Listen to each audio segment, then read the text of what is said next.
Coba Anda perhatikan peta Timur Tengah.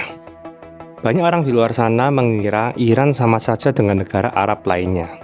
Tapi bagaimana kalau saya katakan pada Anda hari ini bahwa anggapan itu salah besar? Faktanya, mayoritas penduduk Iran adalah bangsa Persia.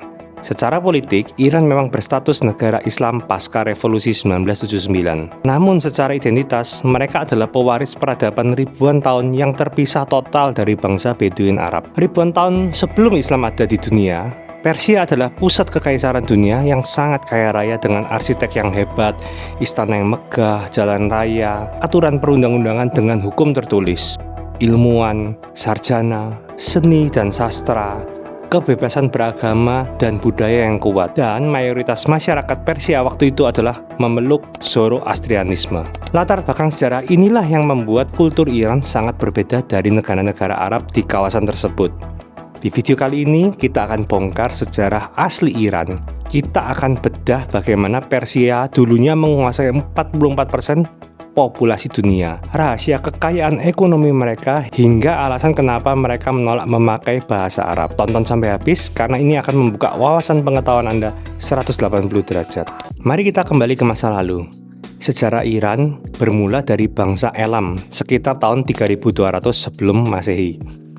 Di bagian barat daya wilayah tersebut, mereka sudah membangun sistem perkotaan awal yang sangat maju. Lalu pada tahun 678 sebelum Masehi, suku Media menyatukan seluruh dataran tinggi Iran. Kekuasaan ini tidak berhenti di situ. Tongkat estafet dilanjutkan oleh Khorezmi Agung yang mendirikan Kekaisaran Armenia pada tahun 550 sebelum Masehi. Kekaisaran ini sangat luar biasa besar. Wilayahnya membentang dari perbatasan Yunani hingga lembah Sungai Indus di India. Coba tebak seberapa besar populasinya. Pada masa puncaknya, kekaisaran ini menampung sekitar 44% dari total populasi dunia. Bayangkan, hampir setengah penduduk bumi ada di wilayah kendali mereka. Nah, pada era kekaisaran kuno ini, sebuah agama bernama Zoroastrianisme muncul dan berkembang. Agama monoteistik ini bukan sekedar urusan ibadah, ini adalah dasar hukum dan administrasi negara. Pendeta Zoroaster disebut magi, memegang kendali penuh. Mereka mengelola pencatatan tanah, sistem peradilan, dan pendidikan. Zoroastrianisme ini dianut oleh mayoritas penduduk Persia selama hampir 2000 tahun lamanya. Sejarah terus berputar. Setelah Kekaisaran Armenia runtuh di tangan Alexander Agung pada tahun 330 sebelum Masehi, wilayah Iran dikuasai silih berganti oleh Kekaisaran Seleukia, Parthia, hingga akhirnya Kekaisaran Sasani. Dari tahun 224 hingga 651 Masehi, Sasanid membangun birokrasi negara yang sangat terpusat dan rapi. Namun, kekaisaran besar ini akhirnya runtuh akibat serangan kerajaan Muslim Arab pada tahun 651 Masehi. Setelah takluk di bawah kekhalifahan Islam pada 651 Masehi, peradaban Persia tidak lenyap. Selama berabad-abad, para cendekiawan Persia justru menjadi penggerak utama birokrasi dan ilmu pengetahuan di era keemasan Islam. Nah, apa itu zaman keemasan Islam? Zaman keemasan Islam berlangsung dari abad 8 hingga abad ke-13. Periode ini dimulai dari masa pembentukan kekhalifahan Abbasid yang berpusat di Baghdad atau Irak. Pada era ini muncul kemajuan pesat dalam berbagai bidang keilmuan yang banyak digerakkan oleh cendekiawan keturunan Persia. Beberapa perkembangan utama meliputi matematika dan sains, pengembangan aljabar dan penemuan metode eksperimental awal dalam optik serta kimia, kedokteran, pendirian rumah sakit sistematis pertama, dan penulisan ensiklopedia medis oleh Ibnu Sina. Buku ini menjadi rujukan medis di Eropa selama berabad-abad.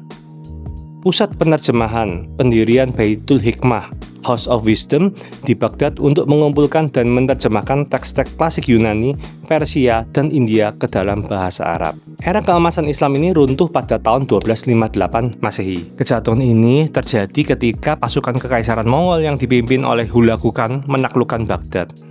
Mereka menghancurkan kota, membunuh khalifah, dan membakar perpustakaan-perpustakaan besar beserta jutaan manuskrip ilmu pengetahuan. Wilayah Iran ini juga ikut terpecah dan mengalami kehancuran infrastruktur akibat invasi bangsa Mongol pada abad ke-13. Nah, setelah ratusan tahun dikuasai bangsa asing, dinasti Safawiyah bangkit dan menyatukan kembali seluruh Iran pada tahun 1501 Masehi. Mereka menetapkan Islam Syiah sebagai identitas baru negara. Kekuasaan ini terus berlanjut melewati dinasti Qajar hingga masuk ke abad 20 di bawah dinasti yang namanya dinasti Pahlavi.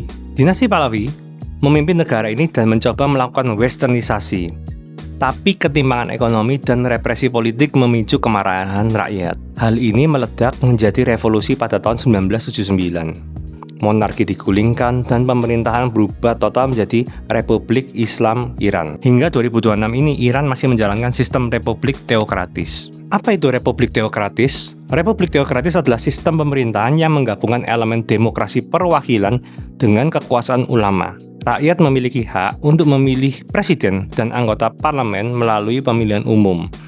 Namun, seluruh hukum, kebijakan negara, dan kelayakan kandidat politik harus tunduk pada interpretasi konstitusi berbasis agama, bukan berbasis undang-undang. Sekarang kita masuk ke hal yang paling menarik. Kita masuk ke rahasia kekayaan mereka. Kenapa Persia bisa begitu kaya? Jawabannya ada pada lokasi geografis Iran. Posisi Iran ini sangat strategis. Mereka berada tepat di persimpangan rute perdagangan darat utama antara Asia, Eropa, dan Afrika. Kekayaan ekonomi kekaisaran bersumber murni dari monopoli jalur perdagangan antar benua ini. Pendapatan negara dikelola melalui sistem perpajakan provinsi oleh pejabat khusus yang disebut satrap. Untuk melancarkan transaksi, kekaisaran memfasilitasi perdagangan dengan mencetak koin standar yang bernama darik. Mereka juga membangun jalan raya pos yang panjang untuk pergerakan logistik yang cepat. Lalu bagaimana bangsa besar ini bisa hidup tanpa makanan karena lokasinya gersang? Nah, mereka tidak kehabisan akal. Mereka menciptakan sistem irigasi bawah tanah yang disebut kanat. Teknologi ini memungkinkan pertanian intensif berjalan lancar meski di tengah iklim yang kering kerontang seperti Iran. Fun fact, tahukah Anda? Kehebatan teknik infrastruktur Persia kuno ini bahkan pengaruhnya sampai ke bahasa kita. Kata bandar atau pelabuhan, pasar, gandum, hingga nahkoda sebenarnya adalah kata serapan dari bahasa Persia atau bahasa Farsi kuno yang dibawa oleh para pedagang ke Nusantara berabad-abad yang lalu. Oke, kita lanjut ke bagian yang menarik. Apa yang terjadi saat Kekaisaran Sasania ditaklukkan? Penduduk Persia masuk ke dalam yurisdiksi kekhalifahan Islam. Tapi ingat, konversi agama ke Islam ini tidak terjadi instan dalam semalam. Perpindahan agama mayoritas penduduk dari Zoroastrianisme memakan waktu panjang, sekitar 3 hingga 4 abad. Apa pendorong utamanya mereka berpindah? Karena yang pertama adalah motif ekonomi. Penduduk biasa ingin menghindari pajak jizyah yang dikenakan kerajaan bagi penduduk yang non-muslim. Sementara itu, kaum elit lokal juga pindah untuk mempertahankan status kepemilikan tanah mereka di bawah administrasi kekhalifahan yang baru. Nah, ada satu hal unik yang membedakan bangsa Persia dari wilayah taklukan lain seperti Mesir atau Siam.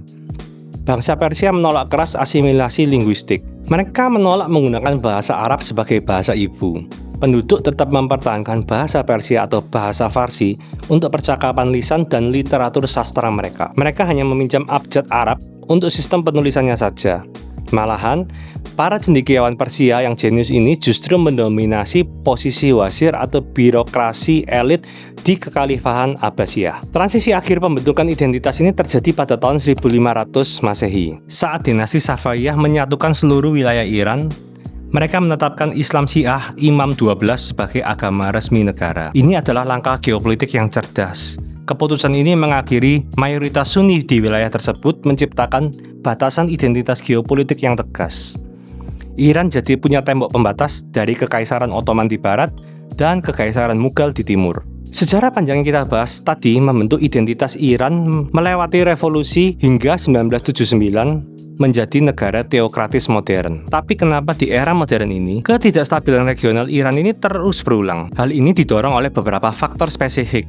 Pertama, program nuklir mereka ini memicu sanksi ekonomi berat dari komunitas internasional.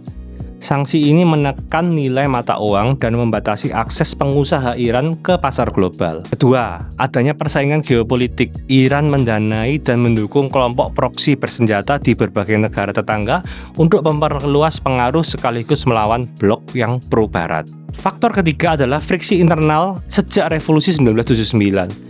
Ada gesekan antara sistem pemerintahan teokratis di atas dengan populasi di bawah yang menuntut perbaikan kondisi ekonomi dan ruang sosial. Kombinasi tekanan dari luar dan dari dalam inilah yang membuat situasi keamanan dan ekonomi Iran terus bergejolak hingga hari ini. Nah, itu adalah sedikit sejarah panjang Kekaisaran Persia yang coba saya rangkum hingga Iran modern saat ini. Jangan lupa like dan share, subscribe channel ini agar Anda terus mendapatkan asupan ilmu sejarah dan bisnis yang berbobot. Jadi bagaimana tanggapanmu tentang serangan dari Presiden Amerika Serikat Donald Trump yang melakukan serangan ke Iran saat ini? Tulis di kolom komentar, mari kita diskusi. Sekian video dari saya, salam hebat luar biasa.